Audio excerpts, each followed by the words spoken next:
Hello students, this is Rupashri from TGI DCT Coaching Center. So ಇವತ್ತಿನ ವಿಡಿಯೋದಲ್ಲಿ impact of choice 1 ಅಂತ ಹೇಳ್ಬಿಟ್ಟು information ನ ಪ್ರೊವೈಡ್ ಮಾಡ್ತಾ ಇದ್ದೀನಿ. ಆಕ್ಚುಲಿ ನಿಮಗೆ ರೌಂಡ್ 1 ರಿಸಲ್ಟ್ಸ್ ಅನೌನ್ಸ್ಮೆಂಟ್ ಬಂದ ನಂತರ ನಿಮಗೆ ಅಲಾಟ್ ಆಗಿರುವಂಥ ಕಾಲೇಜಸ್ಗಳು ನೀವು ಜಾಯಿನ್ ಆಗಬೇಕಾ ಅಥವಾ ಹೋಲ್ಡಲ್ಲಿ ಇಡಬೇಕಾ ಅಥವಾ ರಿಜೆಕ್ಟ್ ಮಾಡಬೇಕಾ, ಫೀಸನ್ನು ಪೇ ಮಾಡಿದ್ರೆ ನಿಮಗೆ ರೀಫಂಡ್ ಆಗುತ್ತಾ ಆಗಲ್ವಾ, ಸೊ ಚಾಯ್ಸ್ನ ಪ್ರೆಸ್ ಮಾಡಿದ್ಮೇಲೆ ಅದರ ಇಂಪ್ಯಾಕ್ಟ್ಗಳು ಯಾವ ರೀತಿ ಇರುತ್ತೆ, whether it is positive or negative impact, so ಇದ್ರ ಬಗ್ಗೆ ಇನ್ಫಾರ್ಮೇಷನ್ನ ಕೊಡ್ತಾ ಇದ್ದೀನಿ. ಸೊ ಕಂಪ್ಲೀಟ್ ವಿಡಿಯೋನ ಸ್ಕಿಪ್ ಮಾಡ್ದಲೇ ವಾಚ್ ಮಾಡಿ, ಸೊ ದಟ್ ನಿಮಗೆ ತುಂಬಾ ಹೆಲ್ಪ್ಫುಲ್ ಆಗಿರುವಂಥ video. So anyways first round results announcement ಬಂದ ನಂತರ ಏನಾಗಿರುತ್ತೆ, ನಿಮಗೆ ಒಂದು ಕಾಲೇಜ್ ಅಲಾಟ್ ಆಗಿರುತ್ತೆ. ನಿಮ್ಮ ರಿಸಲ್ಟ್ ಅಲ್ಲಿ ಏನಾಗಿರುತ್ತೆ, ಯಾವುದೋ ಒಂದು ಇಂಜಿನಿಯರಿಂಗ್ ಕಾಲೇಜು ಅಲಾಟ್ಮೆಂಟ್ ಬಂದಿರುತ್ತೆ. ಜೊತೆಗೆ ನೀವು KEAಗೆ ಇಷ್ಟು ಅಮೌಂಟನ್ನು ಪೇ ಮಾಡಬೇಕು ಅನ್ನೋವಂಥದ್ದನ್ನ ಕೂಡ ನಿಮಗೆ ಮೆನ್ಷನ್ ಕೊಟ್ಟಿರ್ತಾರೆ. ಸೊ ಈಗ ಏನು KEA ಇಂದ ಅನೌನ್ಸ್ಮೆಂಟ್ ಬಂದಿದೆ, this is the first round result ಆಗಿರ್ತದೆ. ಈಗ ಫಸ್ಟ್ ರೌಂಡ್ ರಿಸಲ್ಟ್ ಬಂದಮೇಲೆ ನಿಮಗೆ ಇರುವಂಥದ್ದು 4 ಚಾಯ್ಸಸ್ ಇರ್ತದೆ. ಈ 4 ಚಾಯ್ಸಸ್ ಅಲ್ಲಿ ಚಾಯ್ಸ್ 1ನ ಕ್ಲಿಕ್ ಮಾಡಿದ್ರೆ ನೀವು ಫಸ್ಟ್ ರೌಂಡಲ್ಲಿ ಪಾರ್ಟಿಸಿಪೇಟ್ ಮಾಡಿರ್ತೀರಾ.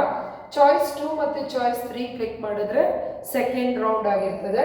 ಚಾಯ್ಸ್ 4 ಕ್ಲಿಕ್ ಮಾಡಿದ್ರೆ you are completely out of the DCT process ಇಂದ ಹೊರಗೆ ಬರ್ತೀರಾ. ಈಗ ಚಾಯ್ಸ್ 1 ಬಗ್ಗೆ ಮಾತ್ರ ಇಲ್ಲಿ ಕಂಪ್ಲೀಟ್ ಡೀಟೇಲ್ಸ್ನ ಪ್ರೊವೈಡ್ ಮಾಡ್ತೀನಿ. ಈಗ ಇಲ್ಲಿ ಯಾವುದೋ ನಿಮಗೆ ಕಾಲೇಜ್ ಅಲಾಟ್ ಆಗಿದೆ ಅಲ್ವಾ, ಈ ಅಲಾಟ್ ಆಗಿರೋ ಕಾಲೇಜು ನಿಮಗೆ ನಿಜಕ್ಕೂ ಯು ಆರ್ ಸ್ಯಾಟಿಸ್ಫೈಡ್, ನಿಮಗೆ ಹ್ಯಾಪಿ ಇದೆ, ಆ ಕಾಲೇಜೇ ನನಗೆ ಬೇಕಾಗಿತ್ತು, ಸೊ ನನಗೆ ಬೇಕಾಗಿರೋ ಕಾಲೇಜೇ ನಮಗೆ ಸಿಕ್ಕಿದೆ ಅನ್ನೋಂಥ ಫೀಲಿಂಗ್ ನಿಮ್ಮಲ್ಲಿ ಇದ್ದರೆ ಆವಾಗ ನೀವು ಚಾಯ್ಸ್ 1ಗೆ ಹೋಗಿ. ಸೊ ಸಿಕ್ಕಿರೋ ಕಾಲೇಜು ಇನ್ನೂ ನಿಮಗೆ ಸ್ಯಾಟಿಸ್ಫ್ಯಾಕ್ಷನ್ ಇಲ್ಲ ಅಂದರೆ ನಿಮ್ಮ ಹತ್ರ ಸೆಕೆಂಡ್ ರೌಂಡ್ಗೆ ಹೋಗೋ ಆಪ್ಷನ್ ಇದೆ. ಇನ್ನು ಕ್ಯಾಶುಯಲ್ ವೇಕೆನ್ಸಿ ರೌಂಡ್ಗಳಲ್ಲಿ ಕೂಡ ಪಾರ್ಟಿಸಿಪೇಟ್ ಮಾಡೋ ಆಪ್ಷನ್ ಇದೆ. ಸೊ ನೀವು ಸೆಕೆಂಡ್ ರೌಂಡು ಅಥವಾ ಕ್ಯಾಶುಯಲ್ ವೇಕೆನ್ಸಿ ನೀವು ಮೂವ್ ಆಗೋದಕ್ಕಿಂತ ಮುಂಚೆ second round choice 2 choice 3 impact, so KEA fees refund, ಇವುಗಳ ಬಗ್ಗೆ ಎಲ್ಲ ಇನ್ಫಾರ್ಮೇಷನ್ ತಿಳ್ಕೊಂಡು ಆಮೇಲೆ ಕ್ಲಾರಿಟಿಗೆ ಇನ್ಫಾರ್ಮೇಷನ್ ಬರಬೇಕು. ಸಡನ್ ಆಗಿ ರಿಸಲ್ಟ್ ಅನೌನ್ಸ್ ಆಗಿದ ತಕ್ಷಣವೇ ಹೋಗಿ ಯಾವುದೋ ಚಾಯ್ಸಸ್ಗಳನ್ನ ಸಡನ್ನಾಗಿ ಕ್ಲಿಕ್ ಮಾಡಬೇಡಿ. ಸೊ ನಿಮ್ಮ ಫ್ಯಾಮಿಲಿ ಜೊತೆ ಕೂತ್ಕೊಂಡು ಡಿಸ್ಕಸ್ ಮಾಡಿ. ಸೊ ಈಗ ನೋಡೋಣ ಅಲಾಟೆಡ್ ಆಗಿರೋ college, if you are really happy ಅಂದರೆ ನೀವು ಚಾಯ್ಸ್ 1ಅನ್ನು ಕ್ಲಿಕ್ ಮಾಡ್ತೀರಾ. ಚಾಯ್ಸ್ 1 ಕ್ಲಿಕ್ ಮಾಡಿದ್ಮೇಲೆ ಏನಾಗುತ್ತೆ, ಚಲನನ್ನು ಡೌನ್ಲೋಡ್ ಮಾಡೋಕೆ ಆಪ್ಷನ್ ಸಿಗುತ್ತೆ. ನೀವು ಚಾಯ್ಸ್ 1 ಕ್ಲಿಕ್ ಮಾಡಿದ ತಕ್ಷಣವೇ ಡೌನ್ಲೋಡ್ ಆಪ್ಷನ್ ಸಿಗಲ್ಲ, wait for 2-3 hours. So panic ಆಗಿ ಅಯ್ಯೋ ನಾನು ಚಾಯ್ಸ್ 1 ಕ್ಲಿಕ್ ಮಾಡಿಬಿಟ್ಟಿದ್ದೀನಿ, ನಂಗೆ ಚಲನ್ ಡೌನ್ಲೋಡ್ ಆಗ್ತಾ ಇಲ್ಲ ಅಂತ ಪ್ಯಾನಿಕ್ ಆಗಬೇಡಿ, ವೆಯ್ಟ್ ಮಾಡಿ. ಸೊ ಅದಾದ ನಂತರ ನಿಮಗೆ ಚಲನ್ ಡೌನ್ಲೋಡ್ ಆಪ್ಷನ್ ಸಿಗುತ್ತೆ, ಡೌನ್ಲೋಡ್ ಮಾಡಿ. ಇದು ಆ್ಯಕ್ಚುಲಿ 3 ಕಾಪೀಸ್ ಇರ್ತದೆ. ಚಲನ್ ಏನಾಗಿರುತ್ತೆ, ನಿಮ್ಗೆ ಒಂದೇ ಅದನ್ನು ಡೌನ್ಲೋಡ್ ಮಾಡಿದಾಗ 3 ಕಾಪೀಸ್ ಚಲನ್ ಸಿಗುತ್ತೆ. ಒಂದು ಬಂದು ಬ್ಯಾಂಕಿಗೆ ನೀವು ಎನಿವೇಸ್ ನೀವು ಬ್ಯಾಂಕ್ ಪೇ ಮಾಡಿದಾಗ ಬ್ಯಾಂಕ್ ಒಂದು ರಿಸಿಪ್ಟ್ನ ತಗೊಳುತ್ತೆ. ಇನ್ನು ಒಂದು ಬಂದು ಇಂಜಿನಿಯರಿಂಗ್ ಕಾಲೇಜ್ಗೆ ನೀವು ಜಾಯಿನ್ ಅಡ್ಮಿಷನ್ ಮಾಡುವಾಗ ನೀವು ಕೊಡಬೇಕಾಗತ್ತೆ. ಸೊ ಇಂಜಿನಿಯರಿಂಗ್ ಕಾಲೇಜ್ಗೆ ಕೊಡಬೇಕು. ಸೊ ಇನ್ನೊಂದು ಬಂದು ಸ್ಟೂಡೆಂಟ್ ರೆಫರೆನ್ಸಸ್ಗೆ. ಸೊ ನಿಮಗೆ ಇಟ್ಕೋಬೇಕು, ಈ ಕಾಪಿನ ಸೇಫಾಗಿ ಇಟ್ಕೊಳ್ಳಿ. ಯಾರೆಲ್ಲ ನೆಕ್ಸ್ಟ್ ಫ್ಯೂಚರಲ್ಲಿ ಬ್ಯಾಂಕ್ ಲೋನ್ಸ್ಗಳಿಗೆ ಹೋಗ್ತೀರಾ ಆವಾಗ ಉಪಯೋಗಕ್ಕೆ ಬರ್ಬೋದು. ಇನ್ ಕೇಸ್ ಸ್ಕಾಲರ್ಸಲ್ಲಿ ಬರಲ್ಲ, ಬಟ್ ಕೆಲವೊಂದು ಸ್ಕಾಲರ್ಶಿಪ್ಪಲ್ಲಿ ಥ್ರೂ KCET ಥ್ರೂ DCT ನೀವು KEA ಥ್ರೂ ಅಡ್ಮಿಷನ್ ಆಗಿದ್ದೀರಾ ಅನ್ನೋದಕ್ಕೆ ಇದು ಒಂದು ಪ್ರೂಫ್ ಆಗಿರ್ತದೆ. ಹಾಗಾಗಿ ರಿಸಿಪ್ಟನ್ನು ಕಳ್ಕೊಬೇಡಿ, ಇನ್ ಫ್ಯೂಚರ್ಗೆ ನಿಮಗೆ ಹೆಲ್ಪ್ಫುಲ್ ಆಗ್ತದೆ. ಈಗ ನೀವು ಡೌನ್ಲೋಡ್ ಮಾಡ್ಕೊಳ್ತೀರಾ, ಹೋಗ್ತೀರಾ ಬ್ಯಾಂಕಿಂಗ್ ಅವರ್ಸಲ್ಲಿ, ವೆರಿ ಸ್ಪೆಷಲಿ ಲಾಸ್ಟ್ ಮೂಮೆಂಟಲ್ಲಿ ಮಾಡಬೇಡಿ. ಈವನ್ 1 ಸೆಕೆಂಡ್ ಲೇಟ್ ಆದರೂ ಕೂಡ ಬ್ಯಾಂಕಿಂಗಲ್ಲಿ ನಿಮ್ಮ ಚಲನ್ ಅಕ್ಸೆಪ್ಟ್ ಮಾಡಲ್ಲ. ಆವಾಗ ನೀವು ಇಮಿಡಿಯೇಟಾಗಿ ಬ್ಯಾಂಗ್ಳೂರ್ಗೆ ವಿಸಿಟ್ ಕೊಡಬೇಕು. ಸೆಂಟರ್ಗೆ ಹೋಗಿ ಬ್ಯಾಂಗ್ಳೂರ್ KEA ಏನಿದೆ ಅಲ್ಲಿಗೆ ಹೋಗಬೇಕಾಗುತ್ತೆ, ಮಲ್ಲೇಶ್ವರಂಗೆ. ಅಲ್ಲಿ ನಿಮಗೆ ರೈಟ್ ಟೈಮಲ್ಲಿ ರೈಟ್ ಆಗಿ ನಿಮಗೆ ಸಜೆಷನ್ ಸಿಗದೆ ಹೋದರೆ ಸೊ ತುಂಬ ಇಶ್ಯೂಸ್ನ ಫೇಸ್ ಮಾಡಬೇಕಾಗತ್ತೆ. ಲಾಸ್ಟ್ ಮೂಮೆಂಟಲ್ಲಿ ಫೀಸನ್ನು ಪೇ ಮಾಡುವಂಥದ್ದನ್ನು ಮಾಡಬೇಡಿ ಸ್ಟೂಡೆಂಟ್ಸ್. ಸೊ ನೀವು ಯಾವ ಕಾರಣಕ್ಕೂ ಕೂಡ KEA ಫೀಸನ್ನು ವಿತಿನ್ ಬ್ಯಾಂಕಿಂಗ್ ಅವರ್ಸಲ್ಲಿ on the right day right ಟೈಮಲ್ಲಿ ನೀವು ಪೇನ ಮಾಡಬೇಕಾಗತ್ತೆ. ಸೊ KEAಗೆ ಫೀಸ್ ಪೇ ಮಾಡಿದ ನಂತರ ಮತ್ತೆ ಸಮ್ 2-3 ಅವರ್ಸ್ ವೆಯ್ಟ್ ಮಾಡಿದ ನಂತರ ನಿಮ್ಗೆ ಏನು ಸಿಗುತ್ತೆ, ಅಡ್ಮಿಷನ್ ಆರ್ಡರ್ನ ಡೌನ್ಲೋಡ್ ಮಾಡ್ಬೋದು. ಅಡ್ಮಿಷನ್ ಆರ್ಡರ್ ಡೌನ್ಲೋಡ್ ಮಾಡಿ ಪ್ರಿಂಟ್ ಕಾಪಿನ ತಗೊಳ್ಳಿ. ಈ ಪ್ರಿಂಟನ್ನು ತಗೊಳ್ಳೇಬೇಕು. ಓಕೆ, ಯಾಕೆ ಅಂದರೆ ನೀವು ಕಾಲೇಜ್ಗೆ ಅಡ್ಮಿಷನ್ ಆಗೋದಕ್ಕೆ ನೀವು KEAಗೆ ಫೀಸ್ ಪೇ ಮಾಡಿದ್ದೀರಾ ಅನ್ನೋದು ಒಂದು ನಿಮ್ಮ ರಿಸಿಪ್ಟು, ಎರಡನೇದು ನಿಮ್ಮ ಅಡ್ಮಿಷನ್ ಆರ್ಡರ್ ಕಾಪಿ ಆಗಿರುತ್ತೆ.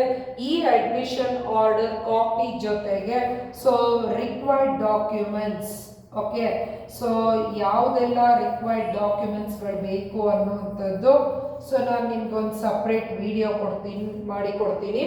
ಎಲ್ಲ ಡಾಕ್ಯುಮೆಂಟ್ಸ್ಗಳ ಜೊತೆಗೆ ನೀವು ಕಾಲೇಜಸ್ಗೆ ಹೋಗಿ ಕಾಲೇಜಲ್ಲಿ ಕೂಡ ಫೀಸನ್ನು ಪೇ ಮಾಡಬೇಕಾಗತ್ತೆ. ಕೆಲವು ಕಾಲೇಜಲ್ಲಿ ಫೀಸ್ ಪೇ ಮಾಡಬೇಕು, ಕೆಲವು ಕಾಲೇಜಲ್ಲಿ ಫೀಸನ್ನು ಪೇ ಮಾಡೋ ಹಾಗಿರಲ್ಲ. ಈಗಾಗಲೇ ನಾನು ಫೀಸ್ ಸ್ಟ್ರಕ್ಚರ್ ಅಂತ ಹೇಳ್ಬಿಟ್ಟು 2023 ಲಾಸ್ಟ್ ಇಯರ್ ಸ್ಟೂಡೆಂಟ್ಸು ಏನು ಪೇ ಮಾಡಿದ್ದಾರೆ ಅದರ ಡೀಟೇಲ್ಸ್ ಕೊಟ್ಟಿದ್ದೀನಿ. ಅದರದ್ದು ಕಂಪ್ಲೀಟ್ ಇನ್ಫಾರ್ಮೇಷನ್ನು ನಿಮಗೆ ಡಿಸ್ಕ್ರಿಪ್ಷನ್ ಬಾಕ್ಸಲ್ಲಿ ಇದೆ. ಸೊ ಅದನ್ನು ನೀವು ಚೆಕ್ ಮಾಡಿ ಸ್ಟೂಡೆಂಟ್ಸ್. ಸೊ ಕಾಲೇಜಿಗೆ ಹೋಗಿ ಕಾಲೇಜ್ ಫೀಸನ್ನು ಪೇ ಮಾಡಬೇಕು. ಇಲ್ಲೆಲ್ಲ ಜಾಸ್ತಿ ದಿನ ಟೈಮ್ ಇರಲ್ಲ, ನಿಮ್ಗೆ 1 or 2 days ಮಾತ್ರ ಟೈಮ್ ಕೊಟ್ಟಿರ್ತಾರೆ. ಹಾಗಾಗಿ ವೆರಿ ಸ್ಪೆಷಲಿ ನಿಮ್ಮ ಪೇರೆಂಟ್ಸಿಗೆ ಸರಿಯಾಗಿ ಇನ್ಫಾರ್ಮೇಷನ್ ಕೊಡಿ. ಸೊ ಫೀಸನ್ನು ಅವರು ಅರೇಂಜ್ ಮಾಡ್ಕೋಬೇಕಾಗುತ್ತೆ ಕೆಲವು ಫ್ಯಾಮಿಲೀಸಲ್ಲಿ. ಸೊ ಲಾಸ್ಟ್ ಮೂಮೆಂಟ್ ಮಾಡಿಕೊಂಡು ಅಡ್ಮಿಷನ್ಸ್ನ ಕ್ಯಾನ್ಸಲ್ ಮಾಡ್ಕೋಬೇಡಿ. ಸೊ ಕಾಲೇಜ್ ಫೀಸಿಗೆ ಪೇ ಮಾಡಿದ್ರೆ ನಿಮ್ಮ ಅಡ್ಮಿಷನ್ ಆಗುತ್ತೆ. ಅಡ್ಮಿಷನ್ ಆದ ನಂತರ ವಾಪಸ್ ಮತ್ತೆ ನೀವು KEA ವೆಬ್ಸೈಟಲ್ಲಿ ನೀವು ಲಾಗಿನ್ ಆಗಿ ನೀವು ಜಾಯಿನ್ ಆಗಿದ್ದೀನಿ ಇಂಜಿನಿಯರಿಂಗ್ ಕಾಲೇಜ್ಗೆ ಅಂತ ಒಂದು ಅಕ್ನಾಲೆಜ್ ಮಾಡಬೇಕಾಗತ್ತೆ. ಸೊ ಅಕ್ನಾಲೆಜ್ ಮಾಡೋದ್ರ ಮೂಲಕ ನಿಮ್ಮ ಕಂಪ್ಲೀಟ್ DCT ಪ್ರಾಸೆಸ್ಸು ಕಂಪ್ಲೀಟ್ ಆಗುತ್ತೆ. ಸೊ ಅಲ್ಲಿಂದ ನೀವು ತಗೊಂಡಿರೋ ಕಾಲೇಜ್ಗಳಿಗೆ ಅಡ್ಮಿಷನ್ ಆಗಬೇಕಾಗುತ್ತೆ. ಇನ್ನು ವೆರಿ ಇಂಪಾರ್ಟೆಂಟ್ಲಿ, ಸೊ ಈಗ ನೋಡೋಣ, ಚಾಯ್ಸ್ 1 ನೀವು ಕ್ಲಿಕ್ ಮಾಡಿ KEAಗೆ ಫೀಸ್ ಪೇ ಮಾಡಲೇಬೇಕು, ಕಾಲೇಜ್ಗೂ ಫೀಸ್ ಪೇ ಮಾಡಲೇಬೇಕು. ಚಾಯ್ಸ್ 1 ಕ್ಲಿಕ್ ಮಾಡಿದ್ರೆ ಇವೆರಡೂ ಕಂಪಲ್ಸರಿ ಮಾಡಬೇಕು. ಕೆಲವು ಸ್ಟೂಡೆಂಟ್ಸು KEAಗೆ ಫೀಸ್ ಪೇ ಮಾಡ್ತಾರೆ, ಕಾಲೇಜಿಗೆ ಫೀಸ್ ಪೇ ಮಾಡಲ್ಲ. ಸೊ ಈ ಕೇಸ್ ಇರ್ಬೋದು. ಅಥವಾ KEAಗೂ ಫೀಸ್ ಪೇ ಮಾಡಲ್ಲ, ಕಾಲೇಜ್ಗೂ ಫೀಸ್ ಪೇ ಮಾಡಲ್ಲ. ಓಕೆ, ಅಂದರೆ ಚಾಯ್ಸ್ 1 ಕ್ಲಿಕ್ ಮಾಡ್ತೀರಾ. ಕೆಲವರು KEA ಫೀಸ್ ಪೇ ಮಾಡಿ ಮನಸ್ಸು ಬದಲಾಯಿಸ್ಕೊಂಡು ಕಾಲೇಜಿಗೆ ಹೋಗಲ್ಲ. ಕೆಲವರು ಚಾಯ್ಸ್ 1 ಕ್ಲಿಕ್ ಮಾಡ್ತೀರಾ, KEA ಫೀಸ್ ಪೇ ಮಾಡಲ್ಲ, ಕಾಲೇಜಿಗೂ ಫೀಸ್ ಪೇ ಮಾಡಲ್ಲ. ಈ ಕೇಸಸ್ಸಲ್ಲಿ ನೀವು ಆಟೋಮೆಟಿಕಲಿ ಏನಾಗ್ತದೆ, ನೀವು ರೌಂಡ್ 2ಗೆ ಆಟೋಮೆಟಿಕಲಿ ಹೋಗ್ಬಿಡ್ತೀರಾ. ನಿಮಗೆ ಈಗಾಗಲೇ ಅಲಾಟ್ ಆಗಿರುವಂಥ ರೌಂಡ್ 1ಅಲ್ಲಿ ಆ ಕಾಲೇಜು ಕ್ಯಾನ್ಸಲ್ ಆಗ್ತದೆ. ಆ ಥರ ಕ್ಯಾನ್ಸಲ್ ಆದ ನಂತರ ನೀವು ಆಟೋಮೆಟಿಕಲಿ ಸಿಸ್ಟಮೇ ನೀವು ಚಾಯ್ಸ್ 3 ಕ್ಲಿಕ್ ಮಾಡಿದ್ದೀರಾ ಅಂತ ತಗೊಳುತ್ತೆ. ಅದರ ಅರ್ಥ ನೀವು ಸೆಕೆಂಡ್ ರೌಂಡಿಗೆ ಹೋಗ್ತಿದ್ದೀರಾ. Okay, so second round choice 3 click ಮಾಡಿದ್ರೆ ಈಗ ನಿಮ್ಮ ಥರ ಯಾರೆಲ್ಲ ಕೆಲವು ಸ್ಟೂಡೆಂಟ್ಸು ಈ 2 ಕೇಸಸ್ಸಲ್ಲಿ ಇವರು ರಿಜೆಕ್ಟ್ ಮಾಡಿರೋದಿರ್ಬೋದು. ಈವನ್ KEA ಫೀಸು ಕೊಟ್ಟು ಕಾಲೇಜ್ ಫೀಸನ್ನು ಪೇ ಮಾಡಿ ಕೆಲವು ಸ್ಟೂಡೆಂಟ್ಸು ಡಿಸ್ಕಂಟಿನ್ಯೂ ಮಾಡ್ತಾರೆ, ಅದಾದ ನಂತರ ಪೇಮೆಂಟಿಗೆ ಹೋಗ್ತಾರೆ. ಸೊ ಈ ಥರ ಸರೆಂಡರ್ ಆಗಿರೋ ಕಾಲೇಜ್ಗಳು, ಸೊ ಅಕಸ್ಮಾತ್ ಕಾಲೇಜ್ಗಳು ಮತ್ತೆ KEAಗೆ ಕೆಲವು ಸೀಟ್ಗಳನ್ನ ಸರೆಂಡರ್ ಮಾಡೋ ಸಾಧ್ಯತೆ ಇರುತ್ತೆ. ಅದು depends on the college management ಮೇಲೆ ಡಿಪೆಂಡ್ ಇರುತ್ತೆ. ಕೆಲವರು ಕೊಡ್ತಾರೆ, ಕೆಲವರು ಸರೆಂಡರ್ ಮಾಡೋದಿಲ್ಲ. ಈ ರೀತಿ ಉಳಿದಂಥ ಕಾಲೇಜ್ಗಳು ಇನ್ನು ವೆರಿ ಸ್ಪೆಷಲಿ ಈಗ SC ಕನ್ನಡ ಮೀಡಿಯಂಗೆ ಒಂದು ಸೀಟ್ ಇರ್ತದೆ. ಟೋಟಲಿ ಆ ಕಾಲೇಜಿನ ಆ ಬ್ರಾಂಚಿಗೆ SC ಕನ್ನಡ ಮೇಲೆ ಯಾರೂ ತಗೊಳ್ಳೋದಿಲ್ಲ. SC ಕನ್ನಡ ಇರೋರು ಅದನ್ನ ಜನರಲ್ ಮಕ್ಕಳು ತಗೊಳ್ಳೋದಕ್ಕೆ ಅವಕಾಶ ಇರೋದೇ ಇಲ್ಲ. ಅಂಥ ಕೇಸಲ್ಲಿ ರಿಸರ್ವೇಷನ್ ಸೀಟ್ಸ್ಗಳು ಉಳಿದಿದ್ರೆ ಸೊ ಆ ಸೀಟ್ಸ್ಗಳು ಕೂಡ ನಮಗೆ ಹೊಸ ಸೀಟ್ ಮೆಟ್ರಿಕ್ಸಿಗೆ ಬರುತ್ತೆ. ಆ ಬಂದಂಥ ಸೀಟ್ ಮೆಟ್ರಿಕ್ಸು ಚಾಯ್ಸ್ 3ಗೆ ಬಂದಿರುತ್ತೆ. ಸೊ ಹೊಸದಾಗಿ ನೀವು ಮತ್ತೆ ಸೀಟ್ ಮೆಟ್ರಿಕ್ಸ್ ಬರುತ್ತೆ. ಸೊ ಅದಾದ ನಂತರ ನಿಮಗೆ ನೀವು ಮತ್ತೆ ಆಪ್ಷನ್ ಎಂಟ್ರಿ ಮಾಡ್ಕೋಬೇಕು. ಸೊ ಸೆಕೆಂಡ್ ರೌಂಡ್ ರಿಸಲ್ಟಿಗೆ ವೆಯ್ಟ್ ಮಾಡ್ಕೊಂಡು ಹೋಗಬೇಕಾಗುತ್ತೆ. ಸೊ ಸಪೋಸ್ ನೀವು KEAಗೆ ಫೀಸ್ ಪೇ ಮಾಡಿರ್ತೀರಾ, ಎರಡೂ ಮಾಡಿಲ್ಲ ಅಂದರೆ ನೋ ಇಶ್ಯೂಸ್. ಈಗ KEA ಫೀಸ್ ಪೇ ಮಾಡಿರೋ, KEA ಫೀಸ್ ಪೇ ಮಾಡಿ ಕಾಲೇಜಿಗೆ ಫೀಸ್ ಪೇ ಮಾಡಿಲ್ಲ, ಆಟೋಮೆಟಿಕಲಿ ನೀವು ಸೆಕೆಂಡ್ ರೌಂಡ್ ಹೋಗ್ತೀರಾ. ಸೆಕೆಂಡ್ ರೌಂಡಲ್ಲಿ ನಿಮ್ಗೆ ಒಂದು ಕಾಲೇಜ್ ಅಲಾಟ್ ಆಗುತ್ತೆ, ಆ ಕಾಲೇಜು ನಿಮ್ಗೆ ಇಷ್ಟ ಆಗಲ್ಲ, ಆ ಕಾಲೇಜನ್ನು ನೀವು ಬಿಟ್ಟರೆ ಬಟ್ ನೀವು KEA ಫೀಸ್ ಪೇ ಮಾಡಿರ್ತೀರಾ, ಆ ಫೀಸು ರೀಫಂಡ್ ಆಗುತ್ತಾ ಅನ್ನೋ ಕ್ವೆಶನ್ ಕೆಲವರಲ್ಲಿ ಇರುತ್ತೆ. ಸೊ ನೀವೇನಾದರೂ KEA ಫೀಸ್ ಪೇ ಮಾಡಿ ನೆಕ್ಸ್ಟ್ ಕಾಲೇಜ್ಗಳಿಗೆ ಮೂವ್ ಮಾಡ್ದಲೇ ಇದ್ದರೆ, ಸೊ ನಿಮ್ಗೆ ಒಂದು ಪರ್ಟಿಕ್ಯುಲರ್ ಡೇಟು ಟೈಮು ಕೊಟ್ಟಿರ್ತಾರೆ, ಆ ಡೇಟು ಟೈಮ್ ಒಳಗಡೆನೆ ನೀವು KEAಗೆ ಅಕ್ನಾಲೆಡ್ಜ್ ಮಾಡಬೇಕು. ಅಕ್ನಾಲೆಡ್ಜ್ ಮಾಡಿದ್ರೆ ಮಾತ್ರನೇ ನಿಮ್ಮ KEAಗೆ ಫೀಸ್ ಪೇ ಮಾಡಿರೋ ಅಮೌಂಟು ರೀಫಂಡ್ ಆಗುತ್ತೆ. ಆದರೆ 5000 ರೂಪೀಸ್ ಡಿಡಕ್ಟ್ ಆಗಿ ನಿಮಗೆ ಪೇ ಆಗುತ್ತೆ. ಫಾರ್ ಎಕ್ಸಾಂಪಲ್ ನೀವು SC/ST ಆಗಿದ್ದು 500 ಪೇ ಮಾಡಿದ್ರೆ ನಿಮ್ಗೆ ಯಾವುದೇ ರೀತಿ ರೀಫಂಡ್ ಕೂಡ ಆಗೋದಿಲ್ಲ. ಸೊ ಟೋಟಲಿ ನೀವು KEAಗೆ ಅಮೌಂಟನ್ನು ಪೇ ಮಾಡೋ ಮುಂಚೆ ಚೆನ್ನಾಗಿ ಯೋಚನೆ ಮಾಡಿ. ಒಂದು, ನೀವು ಪೇ ಮಾಡಿರೋ ಅಮೌಂಟು ನೀವು ಸರಿಯಾಗಿ ಪ್ರೊಸೀಜರ್ನ ಫಾಲೋ ಮಾಡಿದ್ರೆ ಮಾತ್ರ ನಿಮಗೆ ರೀಫಂಡಲ್ಲಿ ದುಡ್ಡು ಬರುತ್ತೆ, ಅದು ಕೂಡ 5,000 ಮೈನಸ್ ಆಗಿ ಬರ್ತದೆ. ನೀವು ಫಾಲೋ ಮಾಡದೆ ಹೋದರೆ ನೀವು 1 ಲಕ್ಷ ಕಟ್ಟಿದ್ರು 90,000 30,000 ನೀವು ಎಷ್ಟೇ ದುಡ್ಡು ಕಟ್ಟಿದ್ರು ಕೂಡ ಸೊ ಅಷ್ಟು ಅಮೌಂಟು ವಾಪಸ್ ರೀಫಂಡ್ ಆಗೋದಿಲ್ಲ. ಹಾಗಾಗಿ ಬಂದಿರೋ ಕಾಲೇಜು ಫುಲ್ಲಿ ಹ್ಯಾಪಿ ಇದ್ದೀರಾ, ಫುಲ್ಲಿ ಸ್ಯಾಟಿಸ್ಫೈ ಇದ್ದೀರಾ, ಆ ಕಾಲೇಜಿಗೆ ಹೋಗ್ತೀನಿ ಅಂದರೆ ಮಾತ್ರ KEAಗೆ ಫೀಸ್ ಪೇ ಮಾಡಬೇಕು. ಇನ್ನು KEA ಫೀಸ್ ಪೇ ಮಾಡಿ ಕಾಲೇಜಿಗೆ ಫೀಸ್ ಪೇ ಮಾಡೋದ್ರಂತೂ ಈಗ ಕೆಲವು ಸ್ಟೂಡೆಂಟ್ಸು ಇಂಜಿನಿಯರಿಂಗ್ ಕಾಲೇಜ್ ಅಡ್ಮಿಷನ್ ಆಗ್ತೀರಾ, ಯಾವ ರೀತಿ KEAಗೂ ಪೇ ಮಾಡ್ತೀರಾ, ಕಾಲೇಜ್ಗೂ ಪೇ ಮಾಡ್ತೀರಾ, ಅಡ್ಮಿಷನ್ ಮಾಡ್ಕೊಳ್ತೀರಾ, ಒಂದು ವಾರ ಏನಾದರೂ ಕಾಲೇಜ್ಗೆ ಹೋಗ್ತೀರಾ, ಒಂದು ವಾರ ಕಾಲೇಜ್ ಹೋದ್ಮೇಲೆ ಕಾಲೇಜ್ ಅಡ್ಜಸ್ಟ್ ಆಗ್ತಿಲ್ಲ, ಫುಡ್ ಅಡ್ಜಸ್ಟ್ ಆಗ್ತಿಲ್ಲ, ಪ್ಲೇಸ್ ಅಡ್ಜಸ್ಟ್ ಆಗ್ತಿಲ್ಲ, ಏನು ನಂಬರ್ ಆಫ್ ಇಶ್ಯೂಸು ನಿಮ್ಗೇನಾದರೂ ಅಂದ್ಕೊಂಡು ಕಾಲೇಜ್ ಅಡ್ಮಿಷನ್ ಮಾಡಿದ ನೆಕ್ಸ್ಟ್ ಮೊಮೆಂಟಿಂದಾನೆ ನಿಮಗೆ ಯಾವ ಕಾರಣಕ್ಕೂ ಫೀಸು ರೀಫಂಡ್ ಆಗೋದಿಲ್ಲ. ಸೊ ಇನ್ ಕೇಸ್ ನೀವೇನಾದರೂ ಡಿಸ್ಕಂಟಿನ್ಯೂ ಮಾಡ್ತೀನಿ ಕಾಲೇಜನ್ನು, ಅದು ಯಾವ ಮೊಮೆಂಟಲ್ಲಾದರೂ ಇರ್ಬೋದು, ಒಂದು ವಾರ, ಒಂದು ತಿಂಗಳು, 3 ಮಂತ್ಸು ಅಥವಾ 1 ಸೆಮ್ ಮುಗಿಸ್ಕೊಂಡು ನೀವು ಯಾವಾಗ ಕಾಲೇಜ್ ಡಿಸ್ಕಂಟಿನ್ಯೂ ಮಾಡ್ತೀನಿ ಅಂದರೂ ಕೂಡ ನಿಮಗೆ ಯಾವ ಫೀಸ್ ಕೂಡ ಅಮೌಂಟು ರೀಫಂಡ್ ಆಗೋದಿಲ್ಲ. ಇದು ಒಂದು ಪಾಯಿಂಟು.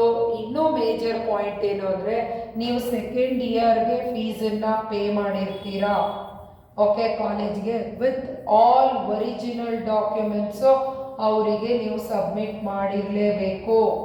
ಸೊ ಒರಿಜಿನಲ್ ಡಾಕ್ಯುಮೆಂಟ್ಸ್ನ ಸಬ್ಮಿಟ್ ಮಾಡೋದ್ರಿಂದ ನೀವು ಸೆಕೆಂಡ್ ಇಯರ್ ಅಂದರೆ 3rd ಸೆಮ್ ಅಥವಾ 4th ಸೆಮ್ ಇನ್ ಬಿಟ್ವೀನ್ ನೀವೇನಾದರೂ ಡಿಸ್ಕಂಟಿನ್ಯೂ ಮಾಡಿದ್ರೆ ನಿಮ್ಮ ಒರಿಜಿನಲ್ಸ್ನ ವಾಪಸ್ ತಗೊಳ್ಳೋದಕ್ಕೆ ಉಳಿದಂಥ 3rd ಇಯರ್ ಫೀಸು ಮತ್ತು 4th ಇಯರ್ ಫೀಸು ನೀವು ಕಾಲೇಜಿಗೆ ಪೇ ಮಾಡಿಬಿಟ್ಟು ನಿಮ್ಮ ಒರಿಜಿನಲ್ಗಳನ್ನ ನೀವು ರಿಟರ್ನ್ ತಗೋಬೇಕಾಗತ್ತೆ.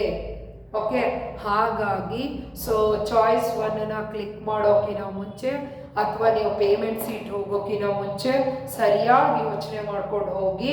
ಮತ್ತು ಕಾಲೇಜ್ಗಳಲ್ಲೆಲ್ಲ ಇಯರ್ ವೈಸ್ ಫೀಸ್ ತೊಗೊಂಡಿರ್ತಾರೆ, ಈವನ್ ಹಾಸ್ಟೆಲ್ಗಳು ಕೂಡ ಇಯರ್ ವೈಸ್ ಫೀಸ್ ತೊಗೊಂಡಿರ್ತಾರೆ. ಯಾವುದೇ ಪೇ ಮಾಡಿರೋ ಫೀಸಸ್ಸು ಅಮೌಂಟು ರೀಫಂಡ್ ಆಗೋದಿಲ್ಲ. ಹಾಗಾಗಿ ಸರಿಯಾಗಿ ಯೋಚನೆ ಮಾಡಿ.